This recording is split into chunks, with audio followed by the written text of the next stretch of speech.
भोपाल से इस वक्त की बड़ी खबर आपको बता दें, नरसिंह फर्जीवाड़े पर कांग्रेस का हल्ला बोल। मंत्री विश्वास सारंग के बंगले का घेराव करेगी कांग्रेस।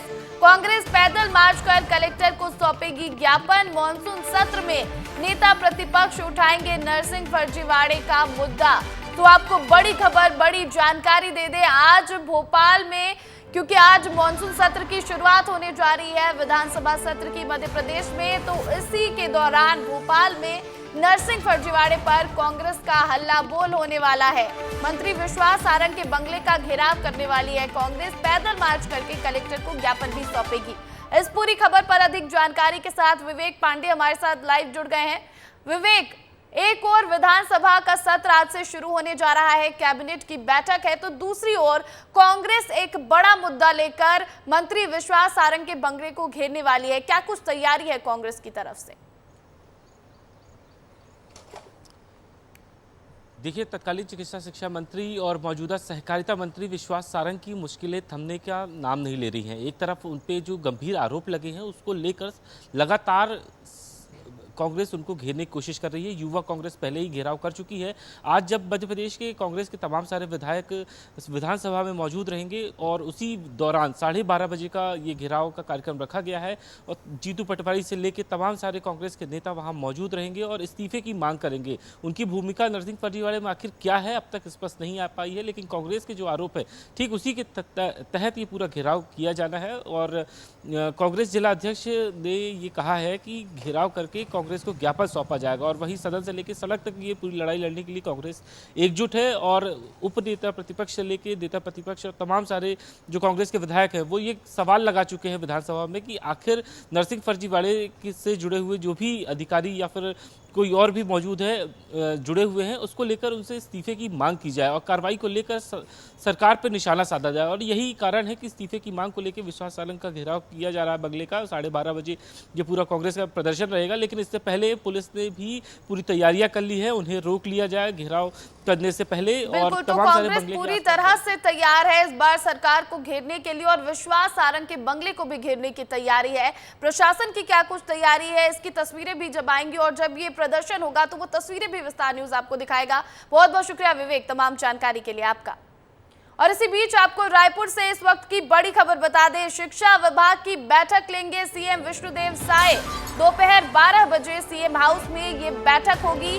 नवीन कानून के संबंध में कंपोडियम का भी विमोचन किया जाएगा।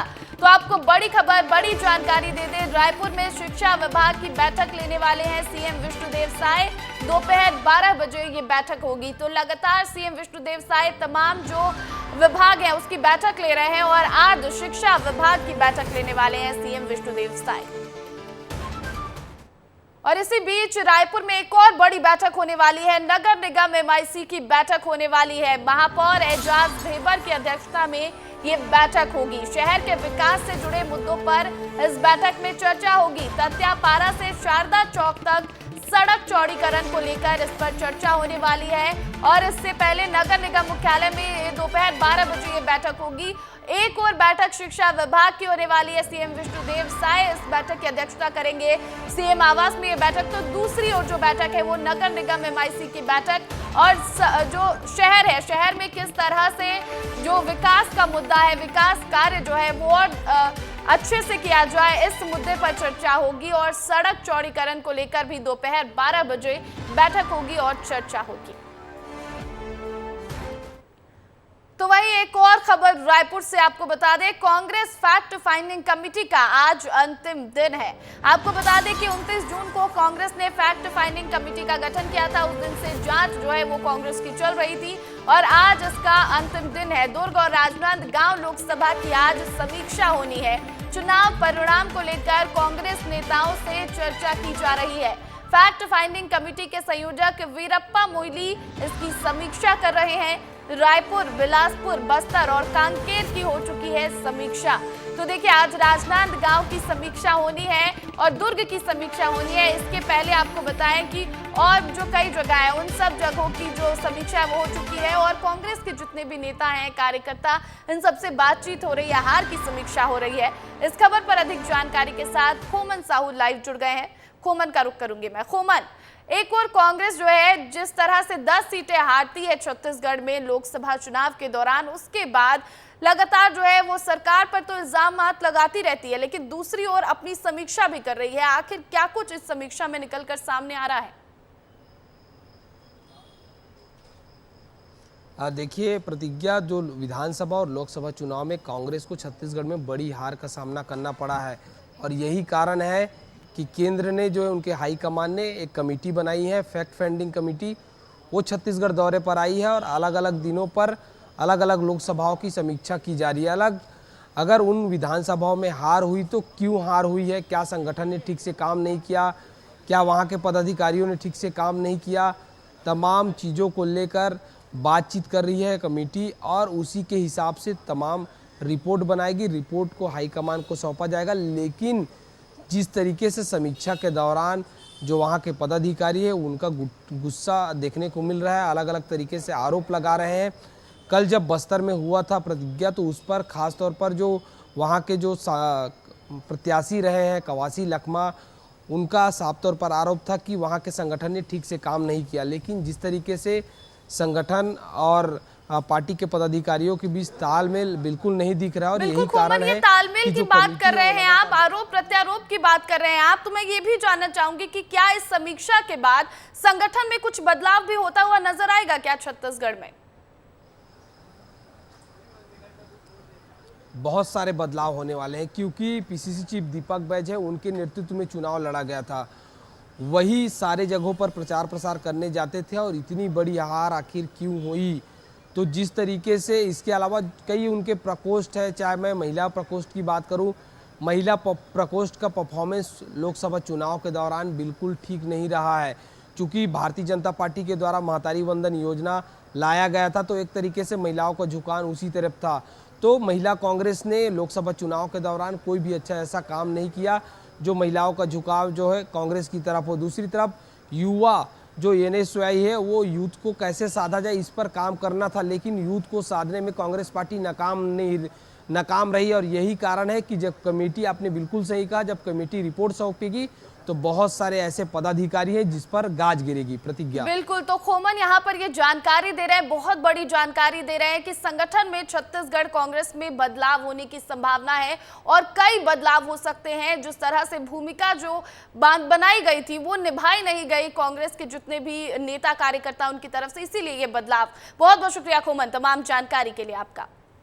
तो देखिए, मध्य प्रदेश के साथ ही छत्तीसगढ़ में लोकसभा चुनाव में कांग्रेस के खराब प्रदर्शन की समीक्षा लगातार की जा रही है। वरिष्ठ कांग्रेस नेता वीरप्पा मोइली की मौजूदगी में ये बैठक में नेताओं ने जमकर भड़ास निकाली है। 4 दिन तक लोकसभावार होने वाली फैक्ट फाइंडिंग कमेटी की बैठक आज आखिरी दिन है, लेकिन कल बैठक में नेताओं ने खूब भड़ास निकाली है। ये रिपोर्ट देखिए।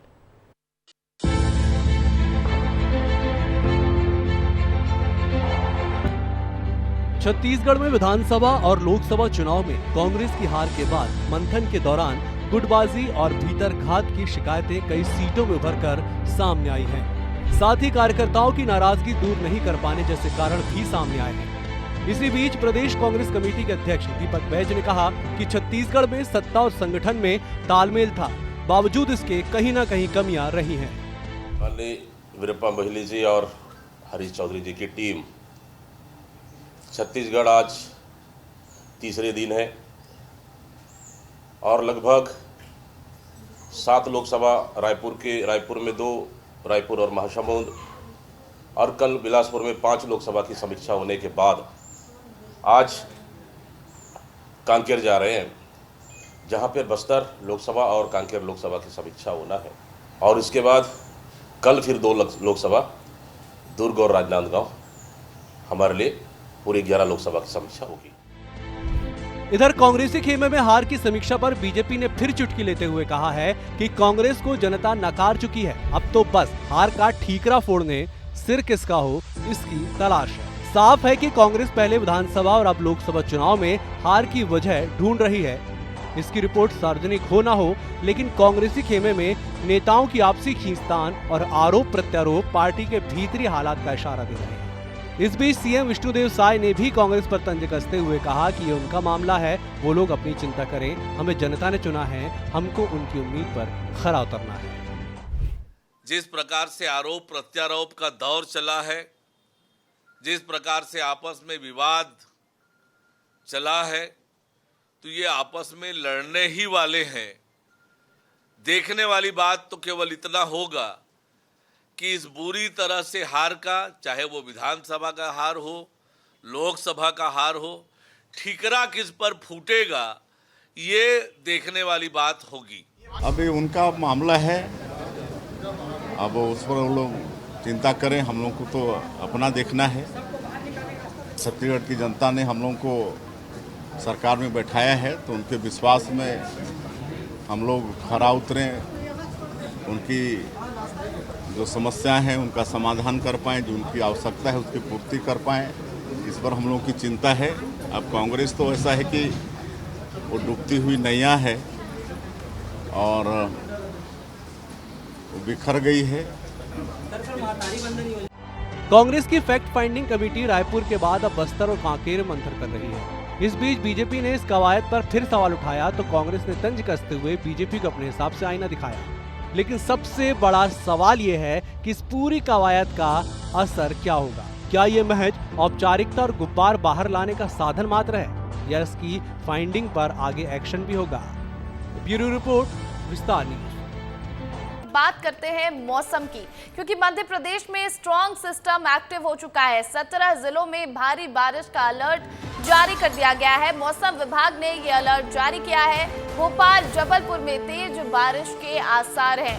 तो देखिए, गर्मी से राहत लोगों को मिली है और अब इसके बाद भारी बारिश को लेकर 17 जिलों में अलर्ट जारी कर दिया गया है मौसम विभाग की तरफ से, क्योंकि मध्य प्रदेश में स्ट्रॉन्ग सिस्टम अब एक्टिव हो चुका है और इसी के साथ राजधानी भोपाल, जबलपुर में तेज बारिश के आसार हैं। बारिश की संभावना मौसम विभाग ने जताई है। तो झमाझम बारिश होने वाली है 17 जिलों में मध्य प्रदेश के, क्योंकि यहाँ पर जो स्ट्रॉन्ग सिस्टम है वो एक्टिव हो चुका है।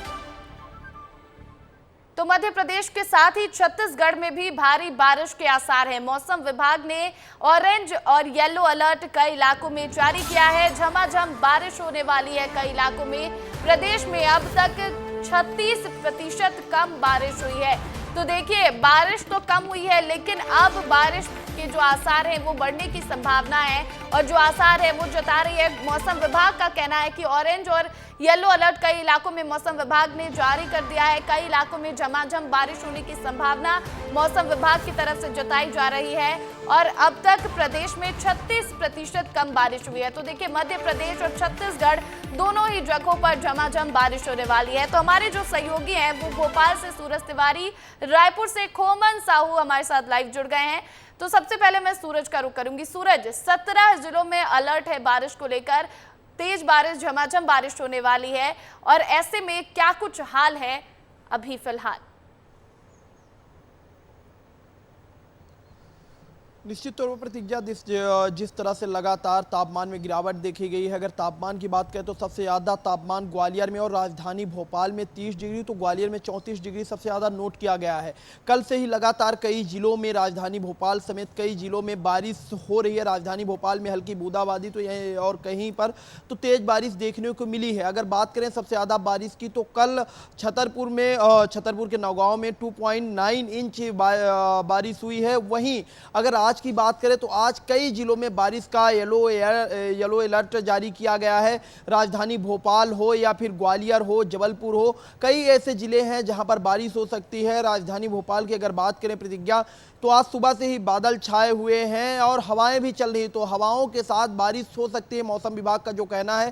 साथ में ज़्यादा बारिश के आसार जो जताए जा रहे हैं वो जताए जा रहे हैं 3 जुलाई से 15 जुलाई तक। मौसम विभाग के वैज्ञानिकों का कहना है प्रतिज्ञा कि 3 जुलाई से 15 जुलाई तक बारिश सबसे ज़्यादा प्रदेश में हो सकती है। ऐसे में कहीं ना कहीं लगातार जिस हिसाब से बारिश हो रही है और आज 17 से अधिक जिलों में, लगभग 17 से अधिक जिलों में बारिश का जो है अलर्ट जारी किया गया है। राजधानी भोपाल में भी आज तेज बारिश हो सकती है, हवाएं तो राजधानी भोपाल में तो झमाझम बारिश होने की संभावना है। सूरज, तो खोमन हमारे साथ राजधानी रायपुर से जुड़े हैं।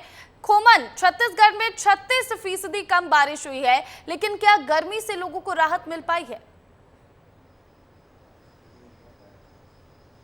देखिए प्रतिज्ञा, गर्मी से लोगों को राहत मिल रही है। अब जैसे जैसे दिन आगे बढ़ते जा रहा है वैसे ही रुक रुक कर बारिश छत्तीसगढ़ में पूरे प्रदेश भर में हो रही है। अलग अलग जगहों की मैं बात करूं, बस्तर संभाग की बात करूं, दुर्ग संभाग की बात करूं, बिलासपुर संभाग की बात करूं या रायपुर संभाग की बात करूं, तो सभी जगहों पर लगातार बारिश हो रही है और आने वाले दिनों में भी इस तरीके की बारिश जो है वो देखने को मिलेगी। हाल ही जब बारिश लगातार हो रही, किसानों के चेहरों पर खुशी देखी जा रही है, क्योंकि छत्तीसगढ़ में 70% किसान रहते हैं। ऐसे में जो बुआई का कार्य है वो शुरू हो गया है और किसान ये उम्मीद जता रहे हैं इस साल की जिस तरीके से बारिश हो रही है फसल अच्छी हो। लेकिन जो मौसम विभाग से जानकारी मिली है, आने वाले दिनों में भी इसी तरीके से बारिश होने वाली। जो 36% कम बारिश हुई है अब तक, उसकी भरपाई कहीं ना कहीं आने वाले दिनों में देखने को मिलेगी, क्योंकि जो मौसम विभाग ने बताया कि आने वाले 3, 4, 5 दिनों तक इसी तरीके से प्रदेश भर में बारिश होते रहेगी। प्रतिज्ञा, बिल्कुल, तो मध्य प्रदेश और छत्तीसगढ़ दोनों ही जगह पर बारिश के आसार है। मौसम विभाग ने बारिश के आसार जताए हैं, लेकिन अभी तक जितनी बारिश हुई उसी में कई शहरों में प्रशासनिक पोल जो है वो खुलती नजर आई है। जो सड़क है वहां पर पानी भरा हुआ नजर आया। आगे क्या कुछ तस्वीरें होंगी इस पर हमारे सहयोगी लगातार आपको दिखाते रहेंगे। फिलहाल बहुत बहुत शुक्रिया खोमन और सूरज तमाम जानकारी के लिए आपका। अगली खबर बलरामपुर से है, जहां पर विस्तार न्यूज की खबर का बड़ा असर हुआ है। प्रशासन ने गुप्ता मेडिकल स्टोर को सील कर दिया है। तहसीलदार के साथ प्रशासनिक अमले ने एक्शन लिया है। विस्तार न्यूज ने प्रमुखता से मेडिकल स्टोर में सर्जरी की खबर दिखाई थी। मेडिकल स्टोर संचालक फरार बताया जा रहा है और पुलिस अब पूरे मामले की जांच कर रही है। तो देखिए, बलरामपुर में विस्तार न्यूज की खबर का बड़ा असर हुआ है। विस्तार न्यूज ने एक और खबर दिखाई, प्रमुखता से खबर दिखाई, लापरवाही की खबर दिखाई और इस पर अब असर हुआ है, क्योंकि प्रशासन ने गुप्ता मेडिकल स्टोर को सील कर दिया है। तहसीलदार के साथ प्रशासनिक अमले ने एक्शन लिया है और विस्तार न्यूज ने प्रमुखता से मेडिकल स्टोर में सर्जरी की खबर दिखाई थी। आप सोचिए, मेडिकल स्टोर है एक और वहां पर किसी की सर्जरी कर दी जाती है। ये कितनी बड़ी लापरवाही है और इस लापरवाही की खबर विस्तार न्यूज ने प्रमुखता से दिखाई थी और अब इस खबर का बड़ा असर हुआ है। प्रशासन ने मेडिकल स्टोर को सील कर दिया है। हालांकि जो संचालक है मेडिकल स्टोर का वो अब तक फरार है, वो फरार बताया जा रहा है और पुलिस इस पूरे मामले की जांच में जुटी हुई है।